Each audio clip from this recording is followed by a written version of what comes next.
Well, all right, welcome back. How about we get started with a little Grimm's Complete Fairy Tales, shall we? And today we all gonna read two, I believe. I think we got time for two. Of King Thrushbeard. Where's the other one? Clever Gretel. That's right. But first, you know what we do. We gotta set the mood here.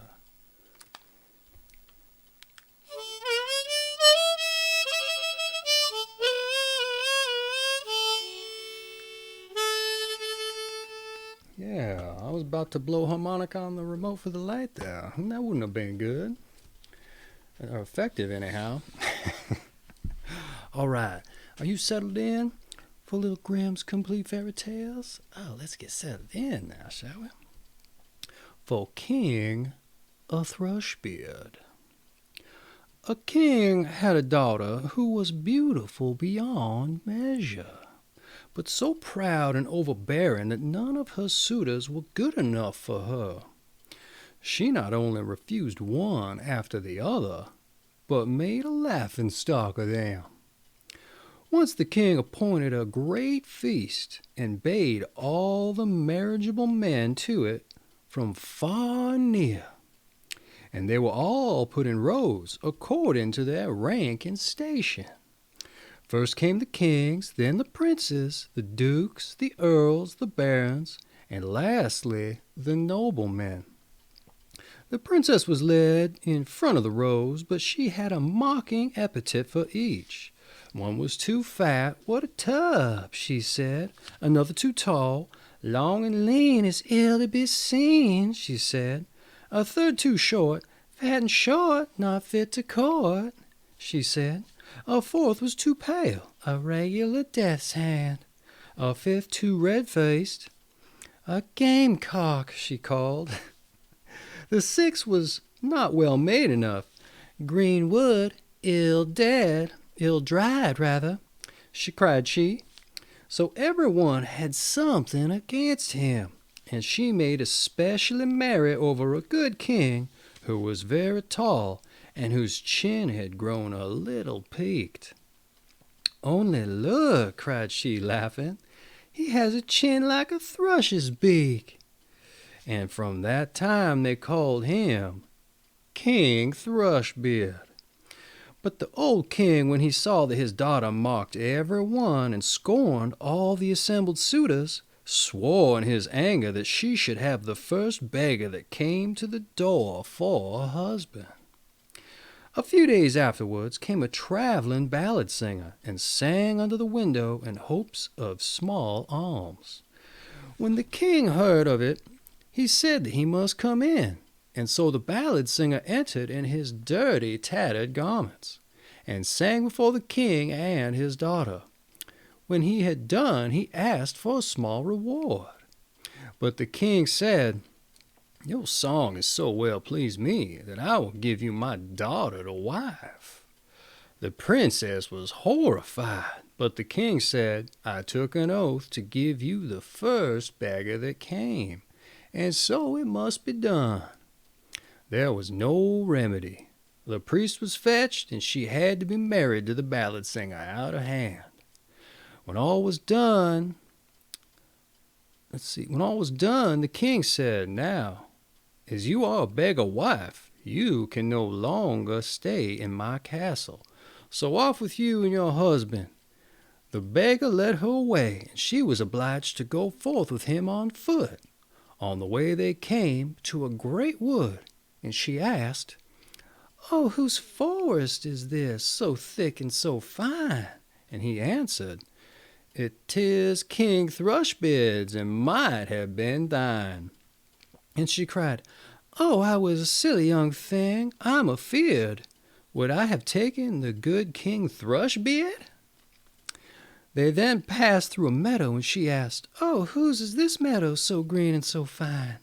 And he answered, it is King Thrushbeard's, and might have been thine. And she cried, I was a silly young thing, I'm afeard. Would I have taken that good King Thrushbeard? Then they passed through a great town, and she asked, whose is this city so great and so fine? And he answered, "Oh, it's King Thrushbeard's, and might have been thine." And she cried, "I was a silly young thing, I'm afeard. Would I have taken that good King Thrushbeard?" Then said the beggar man, "It does not please me to hear you always wishing for another husband. Am I not good enough for you?" At last they came to a small house, and she said, "Oh, dear me, what a poor little house do I see! And whose I would know may the wretched hole be?"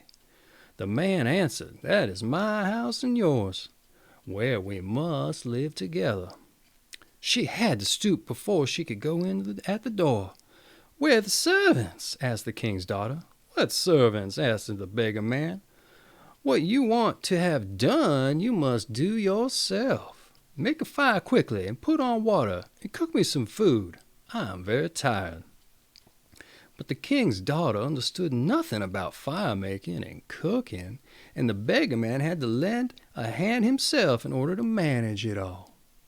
And when they had eaten their poor fare, and they went to bed, but the man called up to his wife very early in the morning in order to clean the house. For a few days they lived in this indifferent manner, until they came to an end of their store. "Wife," said the man, "this will not do, stopping here and earning nothing. You must make baskets." So he went out and cut willows and brought them home, and she began to weave them. But the hard twigs wound her tender hands. "I see this will not do," said the man. "You had better try spinning." So she sat her down and tried to spin. But the harsh thread cut her soft fingers so that the blood flowed. "Look now," said the man, "you're no good at any sort of work. I made a bad bargain when I took you. I must see what I can do to make a trade of pots and earthen vessels. You can sit in the market and offer them for sale."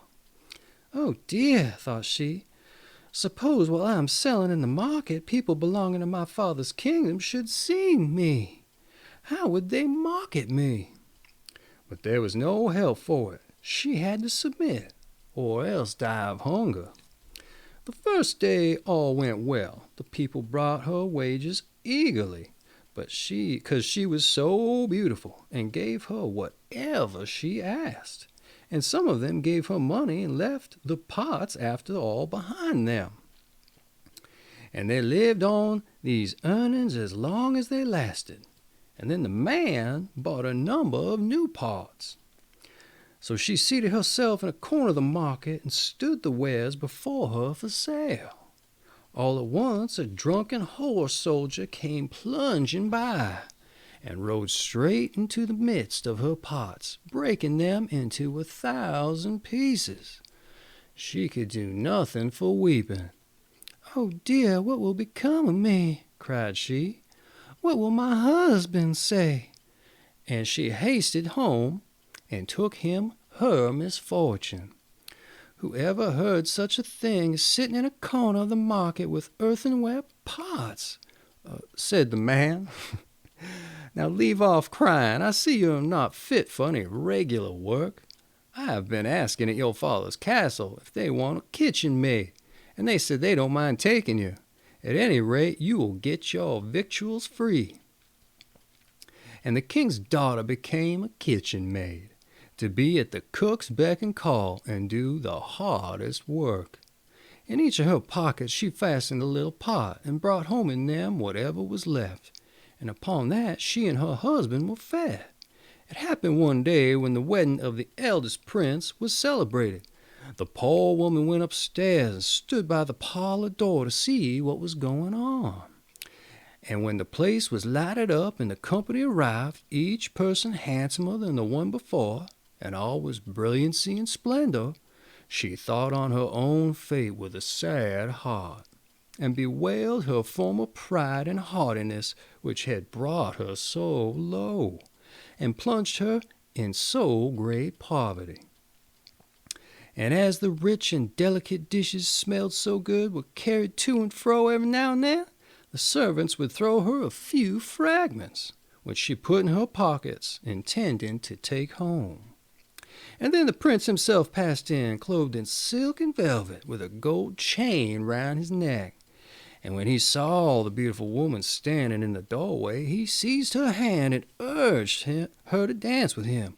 But she refused, all trembling, for she saw it was King Thrushbeard, who had come to court her, whom she had turned away with mocking. It was of no use her resisting. He drew her into the room, and all at once the band to which her pockets were fastened broke, and the pots fell out, and the soup ran about, and the fragments were scattered all round. And when the people saw that, there was great laughter and mocking, and she felt so ashamed that she wished herself 1,000 fathoms underground. She rushed to the door to fly from the place, when a man caught her just at the steps. And when she looked at him, it was King Thrushbeard again. He said to her in a kind tone, "Do not be afraid. I and the beggar man with whom you lived in the wretched little hut are one. For love of you I disguised myself, and it was I who broke your pots in the guise of a horse soldier. I did all that to bring down your proud heart, and to punish your haughtiness, which caused you to mock me." Then she wept bitterly and said, "I have done great wrong, and am not worthy to be your wife." But he said, "Take courage, the evil days are gone over. Now let us keep our wedding day." Then came the ladies in waiting, and put on a splendid clothing. And her father came, and the whole court, and wished her joy on her marriage with King Thrushbeard. And then the merry-making began in good earnest. I cannot help wishing that you and I could have been there too. And that has been King Thrushbeard, a little longer than I thought it would go.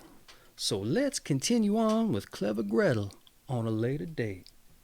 Sorry to disappoint, but I'll be here.